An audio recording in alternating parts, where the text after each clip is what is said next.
So, history being made here on this Friday, Paul, at least here on Cardinals Cover 2, presented by Hyundai, proud partner of the Arizona Cardinals, because the gentleman that is to your right and directly across from me. You mean right off the Dutton Ranch, Yellowstone? That's right. Adrian Wilson has been this show's white whale. And we are almost 900 episodes in. Wow. And we are finally getting Cardinals legend, Ring of Honor member on the Cardinals Cover 2 podcast. So, call me Ishmael. No, call me Adrian. Is that what you're saying? The white whale? Is that what we're getting here? Okay. I didn't know if that was a good thing or a bad thing. Oh, yeah. I have no clue what that term means. No clue. What in the Sam name of Moby Dick is that kind of an intro, Craig Grialou? See, now I just gave you some work before night 2 begins of the 2025 NFL draft. Yeah, I didn't know it was like you was dapping me right there or something else. I didn't know what it was. I don't know what that is. You've just been hard to pin down, hard to schedule, hard to kind of make your way into this studio. A little bit. Yeah, I mean, I've been in this building 20 plus years, guys. So let's just not in this little area. Let's just be clear on that. He's been just too busy for this show. And that's probably what it is. There's a priority list, and myself is kind of like down low. Well, he's a self-professed grinder, okay? So we're low on the priority list. He has a lot of other things, a lot of boxes he has to check before he gets around to us. Okay. 900 episodes is a lot. That's a lot. That's a lot. Well, I think we kind of gave up at some point. I'm not really sure. There have been Anyway, here we are. By the way, speaking of boxes that have to be checked, got to ask you, A-Dub, about draft night. As far as the official draft party out at the Great Lawn at State Farm Stadium on Thursday, how was it? The vibe that you got before the pick of Walter Nolen III and then afterwards? Well, first and foremost, obviously, I'm very appreciative of the opportunity to be there. I thought Paul did an excellent job of really driving the show. And really keeping the crowd engaged. He did his thing. I was not expecting praise from one Paul Calvisi. What he doesn't know is moments before he arrived, I did say that if things go sideways, it won't necessarily be Adrian's fault, but I am going to blame him. That was my approach. Luckily, we didn't have to go there. I'm sorry. Continue. No, it was really good. It was a really good night. I had a lot of fun. It was good to reconnect with the fans. The fans really showed up there, for the draft party. It was really nice. It was good. He got a heck of a reception. I mean, at some point they had to tear you away because you would have been there all night signing autographs. Yeah, I tried my best to really get everybody, or at least try to get the kids, try to get them, signed up. But, it kind of got out of hand there towards the end, so I had to kind of get up out of there. But Craig, and this is really the benefit of finally, after 900 shows, getting Adrian Wilson into the studio, is that he really knows this draft class. Yeah. In fact, I made a few comments during the course of the draft, like, "Oh, that's a bad pick," and then, "No, Paul, you're wrong, and here's why." And then he gave me a dissertation as to exactly why that team made that pick. So go ahead, fire away, Craig. You got 900 episodes worth of questions. Let's go. All right, let's just start off. When I say Walter Nolen. Defensive tackle, Ole Miss. Before we get into what we've heard from both Monty and JG and from Walter himself, when you turn on the tape, because that's all we heard Thursday night was turn on the tape and you'll see. What do you see when you turn on the tape and look at Walter? I saw explosiveness. I saw twitch. I saw quickness, the ability to penetrate. I thought I saw a guy that could probably be an 8 to 10 sack guy in his career in terms of being an interior pass rusher. But really starting out, I think he's going to be in the rotation, but that rotation is going to consist of Josh Sweat, Walter Nolen, either Calais Campbell or somebody else, and Darius Robinson. Like, that's a pretty good front four to start with in terms of rushing the passer. So his ability to really come in and really create havoc in terms of getting the quarterback off his spot, that's kind of what you need on the interior, and we were lacking that here for some years. So having him come in, 16th pick, come in and hopefully he can learn under Calais, learn under those veterans that's already in the room. I'm going to do what I do best, and I'm going to play the dumb guy over here. I'm going to pose the dumb guy question. How many defensive linemen can you feasibly keep on a final 53? It just depends on your scheme and just what you're trying to get into, because obviously injuries do happen to these guys, and you don't want to let go of a player that could potentially help you in the rotation, especially during the early parts of the season, until those kind of guys get kind of calloused up after week 4 or 5, and you can kind of like settle into your rotation. But early on, you want to keep a few extra as opposed to a few less. Because, Craig back in the day was a huge fan of Extreme Makeover on HGTV, and that's what this defensive front has been. I mean, you look at the last few games of last year, and they had dudes off the street. They had guys off the practice squad, guys they had cut in camp who they had to bring back because of injuries. You talk about before and after. I mean, what do you think the other teams in the division are saying to themselves right now, looking at all the additions the Cardinals have made to the defensive front? Yeah, I mean, hopefully they see that they've added people that they have to account for, and that's something when you start getting into game plan and you start getting into matchups. This is exactly why you want a 4-man rush. Like, you can really line those guys up and take advantage of different mismatches that may be on the offensive line versus the defensive line. So being able to have a guy, especially a young guy coming in, 16th pick, he's able to kind of really dictate in terms of his pass rush just because of, like, he does have a lot of tools in his tool belt in terms of just his pass rush variety. 2 years ago, defensive line was ravaged by injuries. Last season, once again, injuries hit D-line. So you're to point A-Dub as far as, you don't want to get rid of anyone that you believe could help you because, as we speak here in April, things can change between now and September. I look back and say, all right, typically the first 2 years under Nick Grialou, this defense has been a 3-man front, 3-4 alignment. I could certainly see now with the personnel, things change a little bit. Maybe you do see more 4 defensive linemen, maybe even 5, and change it up a little bit based off the personnel. Or are Nick Grialou and JG set in their ways? No, this is our scheme, 3-4, not anything else. No, I don't think they'll be set in their ways. I do think that matchups play a big part in the NFL. And when you have that 3 technique, when you go back and you look at where he came from, where JG came from in Philly, like, they had Fletcher Cox inside. They had a lot of guys that could come off the edge. But Fletcher Cox was that one guy that was on the interior that can really pressure the quarterback. So being able to get somebody like Walter that's at pick 16, you don't really need to throw him into the starting lineup right away. So he can start as an interior DPR, somebody that can come in and really take 20 to 25 plays until he's ready to go. And that may be year 2, but year 1, he's definitely going to be in the rotation in terms of the pass rush rotation. So it could be a 4-man, it could be a 5-man, so you can get one-on-ones across the board. I mean, how often in the last 2 years was Nick Grialou able to rush 4 and get home? Not a lot. I mean, honestly, if you want to boil it down, the last couple of years when the Cardinals have affected the quarterback, it's been more about the when, the where, the who, meaning, who's he going to dial up, how many guys are coming, where's it coming from, what happens if he can rush 4 and get home, and it just becomes how. How can an opposing offensive line stop 4, not unlike the Super Bowl, right? Where the Eagles didn't blitz once. Yeah. It's remarkable. Yeah. What does that do for a defense? I know we talked about this on stage. Let's get back to that. What do you think that does for the defense as a whole? I mean, front coverage, when front coverage aligns, it really creates havoc for the quarterback because the quarterback has to read out the whole thing as opposed to knowing where a blitz is coming from and he may have a sight or a hot on one certain side. It can get rid of it quick and the pressure will never get to him. So he'll never get phased by that pressure. That's why Kurt Warner always loved the blitz. Exactly. He loved it. He loved it. But when you have a 4-man rush and you're playing max coverage behind your 4-man rush, those windows are getting taken care of, whether it's zone or man. That quarterback can't sit back there 1, 2, 3 and then let it go. It's 1, 2, 3. Maybe that window was open, and then hopefully Josh Sweat's coming in from his back, strip sack. You know what I'm saying? Like, things like that could happen. Yeah, that sounds good. Yeah.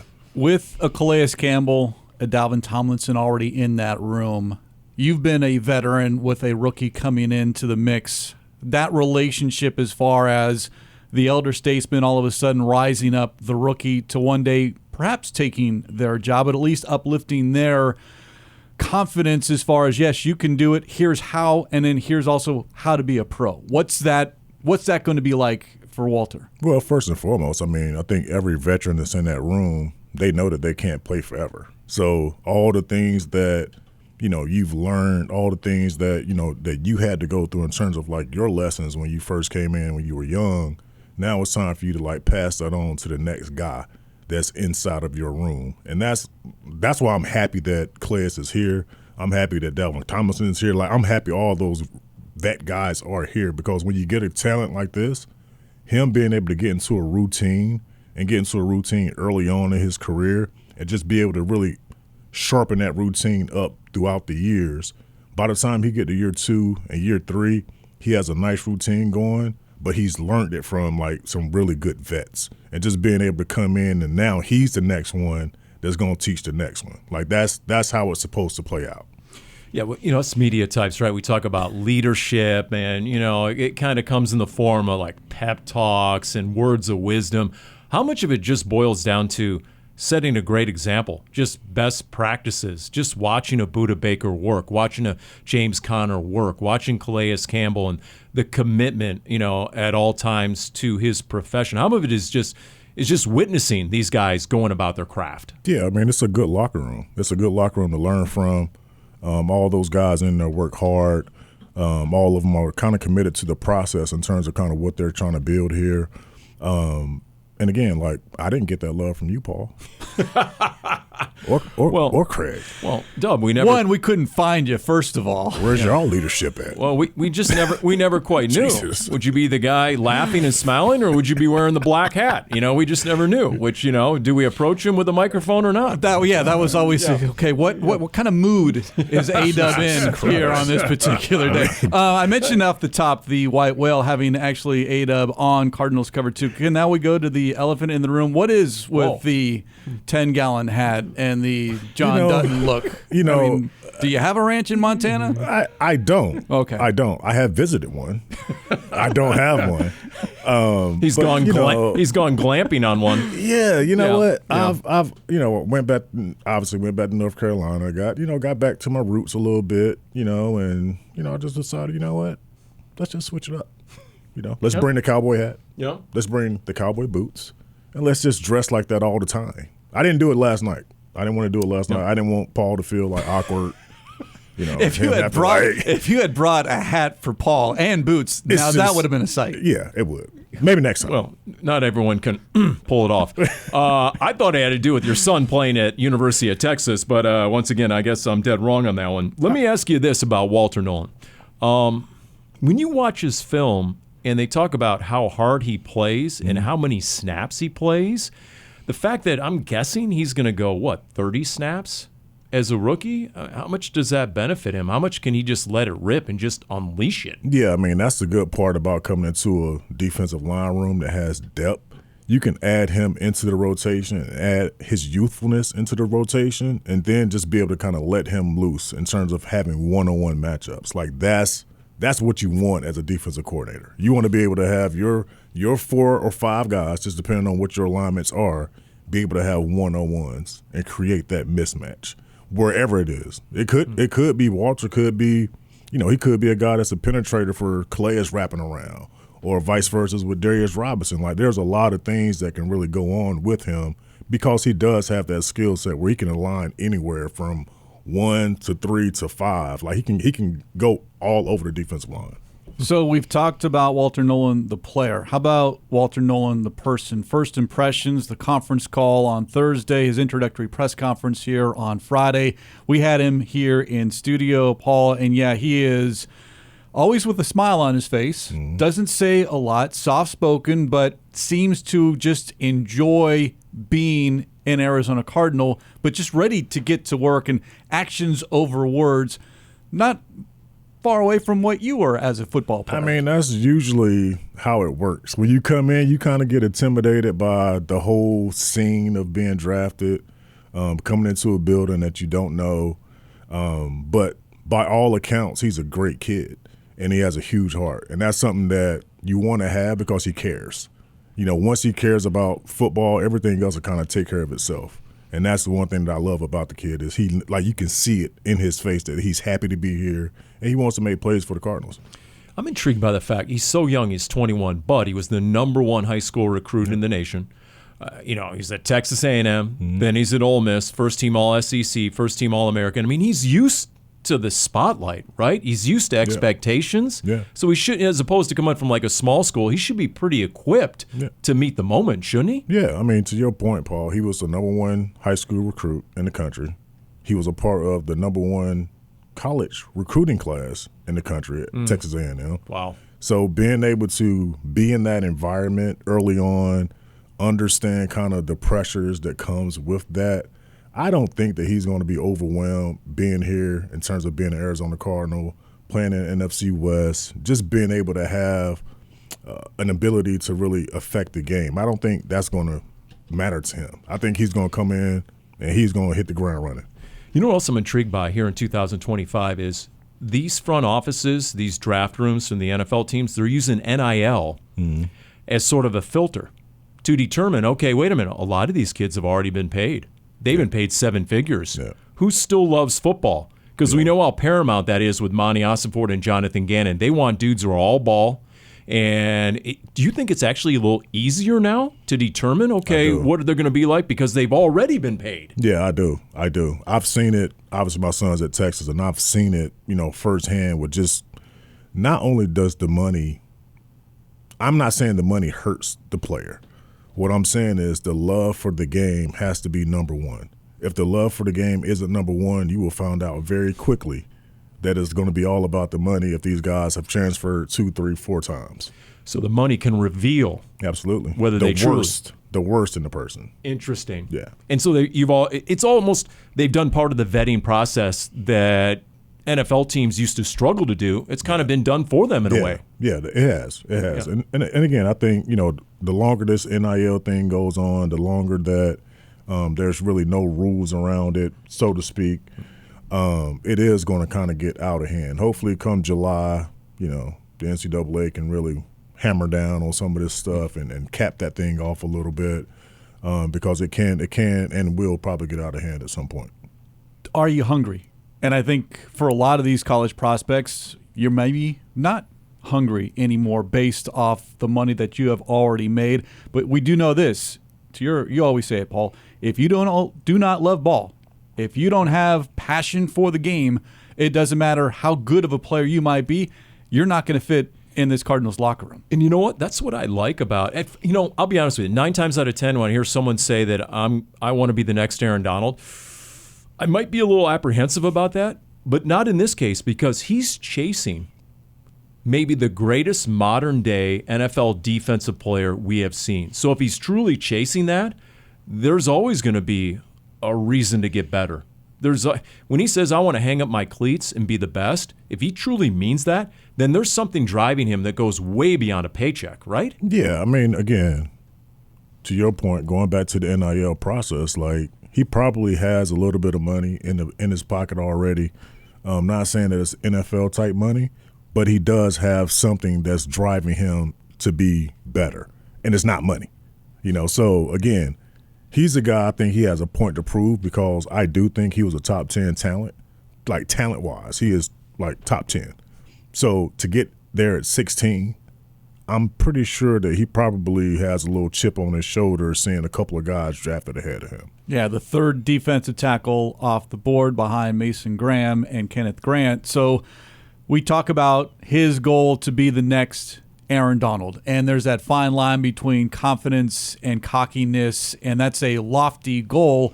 Yet, it doesn't come across, again, just the first impression, first meeting, Walter, that it doesn't sound like it's an ego boost of his own. This is a player that I see on film, I've watched, I've studied, that I kind of pattern my game after. He's who I want to be, and I don't think there's anything wrong with that. Yeah, there's nothing wrong with that. I mean, obviously comparisons are what scouts do. They're what GMs do. There's always a comparison to some player that's out there. So for him to really, target Aaron Donald as being a guy that he wants to be like, I really do respect it. But at the same time, the work that comes with that, the ability to affect games, all the things that Aaron Donald was about, he has to be about those things. And he has to be about winning. And I do think that that's what this kid is. All right, you talk about comparisons. Who do you see when you see Walter Nolen on tape? Yeah, I said yesterday it reminds me so much of Dockett. Darnell was an undersized 3 technique that got drafted. He was 290, 295, at best, during his good days. So, having a guy that was quick, that could penetrate, that can affect the interior of the pocket, it just helps your outside rushers out so much. You're their best friend because you're able to get penetration from the inside to get that quarterback off the spot. And Doc was nasty. He was real nasty. I mean, real nasty. I remember, man, he used to get under the skin of the offensive linemen, those interior linemen. They would dread going against him. Oh, yeah. And from what I can tell, Walter has that sort of nasty in him a little bit. I mean, the reason, he's going hard. Some of that stuff he puts on film, he's not just stopping the run. He's finishing dudes off. Yeah, like he doesn't come off the field. Like that's what I like about him so much. Like he plays through injuries. He's probably a 90% playtime guy on the defensive line. Like he plays a lot of snaps for a defensive lineman. Like that is impressive to do in the SEC on top of it. You think there's going to be an adjustment for him, but going from that many snaps to 20 to 30 snaps and be a part of a rotation as opposed to being the guy like he was at Ole Miss? I mean, it might actually help him more just to be in the rotation early. Just to get his feet wet a little bit. And then build over time. You don't want to throw too much too soon at a young player, but at the same time, you do want him to go out there and play and be free and not have to think too much or worry about too much. You want his natural athletic ability to come out, and I do think they have a plan for him to do that. What is the biggest challenge for a young three-technique, young D lineman come from the college to the NFL game? And I bring that up because I'm not sure Darius Robinson got enough reps to navigate the learning curve completely yet. And I bring up Braden Fisk from the Rams, who went 35th overall, not far after Darius Robinson in last year's draft. He had 7 of his 8 sacks for the Rams in the second half of the season. Yep. So it's almost like, okay, he spent that first half learning. Now I have a feel for this. Let's go ball. And that's exactly what he did into the playoffs. Darius Robinson never had that chance because he was injured until the final 6 games. What is it that you think is the biggest challenge or biggest part of the learning curve for a young D lineman? I just think the college game is just so much different than the pro game. I think everything, obviously, in college is so spread out. And when you get to the league, like everything is like condensed. Everything is like tighter.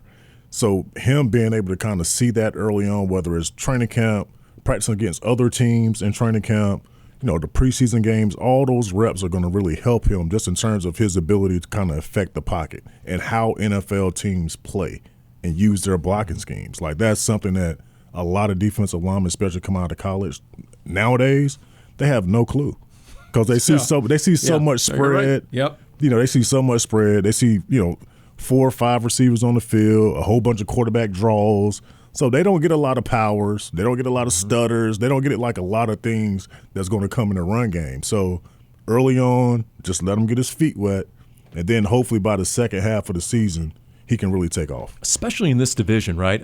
Just over the years, how many defensive linemen have talked with reverence and respect for Kyle Shanahan's run game, for Sean McVay's run game, what Kyron Williams has been able to do, right? What the Seahawks want to do. They fired their offensive coordinator after 1 year because they're nearly dead last in running, and their new head coach, Mike McDonald's like, no. And so we want to run the ball with Kenneth Walker and Zach Charbonnet. I mean, yeah, Darius Robinson and Walter Nolen, they're going to find out what an NFL run game's all about in this division. Oh, yeah. I mean, this division is loaded with run game. And those are things that, even when I was here, it was something that we always kind of talked about during the draft meetings was obviously we have to worry about the run game in NFC West. So Cardinals go defense with the first-round pick, 16th overall, as we speak here on this Friday ahead of day 2, second and third round. As we play general manager here, gentlemen, what do the Cardinals do? Start with you, A-Dub, as far as those second-round pick and then in the third round. Yeah, I do think at some point, they have to obviously hit the offensive line, interior offensive lineman, with either one of those picks, whether it's the second-round pick or the third-round pick. And then, you always want to try to get a corner. Like at some point, you want to try to get a corner. You want to try to get those guys probably earlier in round 2 rather than round 3.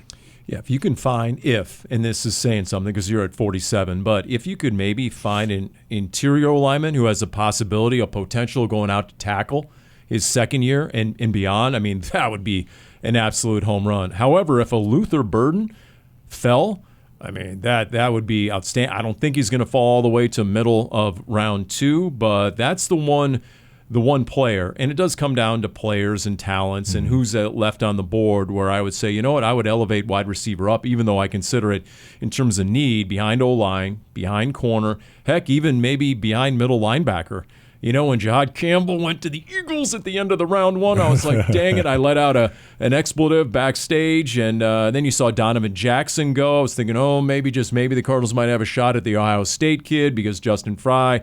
Nope. So those two guys, but there are still some really prominent names still on that board. I still think it's trenches, just knowing what Monty likes and how he's done it so far, 2 years plus now in that draft room, that offensive line, defensive line, edge rusher, who's going to be that guy opposite Josh Sweat. Yeah, you've got Baron Browning, but that's a 2-year deal. Can you find an edge rusher, A-Dub, that is here for a half a dozen years or more to be that Chandler Jones that's kind of been missing from this defense? Yeah, I mean, obviously you definitely want to draft those types of guys. The guys that are at premium positions, corner, pass rusher, quarterback, receiver, tackle, those are the positions that you want to draft because you don't want to address those in free agency because of the money.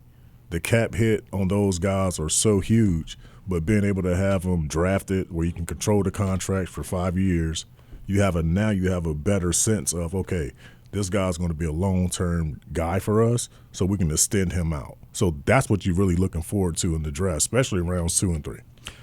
All right, I'm going to wear the black hat, and I'm going to put A-Dub to the test here. I'm going to throw out a name. Let's see if he's got a scouting report, because this is a name that has been mocked to the Cardinals in round 2 with a lot of popularity.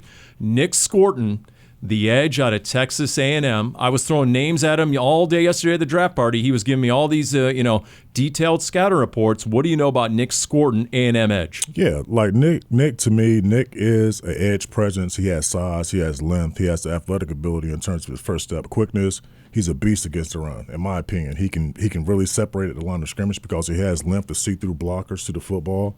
I do think that he needs to work on his strength in terms of the run game. And then just add into his toolbox, his variety as a rusher. A lot of these guys coming out of college, that's one of the main things that they're worried about, really, in terms of just their rush variety, because they're going against Trent Williams, they're going against, a lot of these top-notch, Lane Johnson, a lot of top-notch tackles. So just adding to your toolbox as a rusher, especially as a rookie, those are things that you kind of get into in terms of the process, off-season, going into year 2, off-season, going into year 3.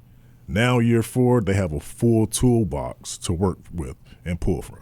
All right, Paul, since you threw out a name, I'm going to throw out a name He nailed it as well. Kind of it's a name, though, that you and I, you had already mentioned off air, A-Dub, and that is, again, Walter's teammate, cornerback Trey Amos, who had a 30 visit with the Cardinals, and you keep talking about the need, or you always look for cornerbacks. Yep.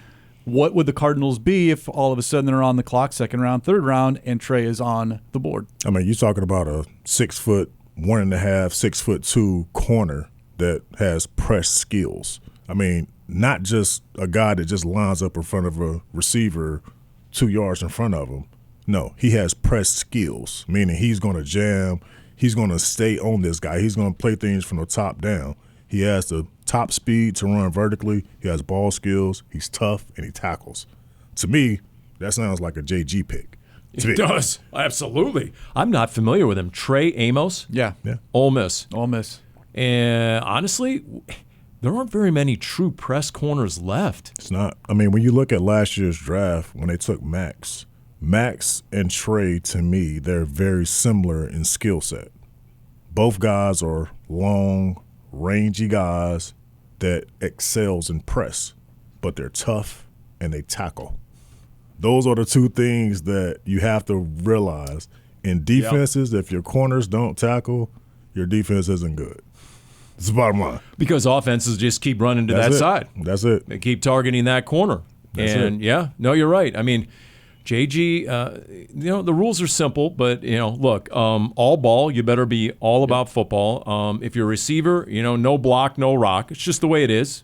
And then you're right. The corner's better tackle. Yep. You'll be on the sideline standing next to the head coach. Yep. Yeah. You got to be physical to be on this team on both sides of the ball if you want to play for Jonathan Gannon. A-Dub, this was a pleasure. I don't want to speak for you, but I certainly hope this wasn't a one and done here on Cardinals coverage. Yeah, let's hope not. Let's hope not. Let's hope the powers that be bring me back, and we can run this thing back one more time, maybe. Well, there's always that maybe with you. Yeah, it's like I want to sit in the middle. Well, you know, why is Paul sitting in the middle? I mean, Craig, when you're bringing up Herman Melville, okay, and Moby Dick and White Whale, I mean, see, now I gave him something to work on, and he's got some. He's got some homework. I didn't know what that was. I feel like I'm back in an English lit class in college. I mean, we're talking ball here, Craig. Can you knock it off with great, American authors? Stop it. Next time, can you bring a hat for Paul? Sure, absolutely, and a stool. Yeah. Okay, that's it. There we go. Now we're done. There's the mic Now drop. We're done. On that note, we will put a lid on this edition of Cardinals Cover 2 presented by Hyundai, proud partner of the Arizona Cardinals. As always, special thanks to our executive producer, Jim Almohandro, our associate producer, Cody Fincher. Special thanks to Alex Greenberg as well. For Adrian Wilson, Paul Calvisi, I'm Craig Grialou. We'll talk to you next time here on Cardinals Cover 2. It's going to be 900 shows till I'm back.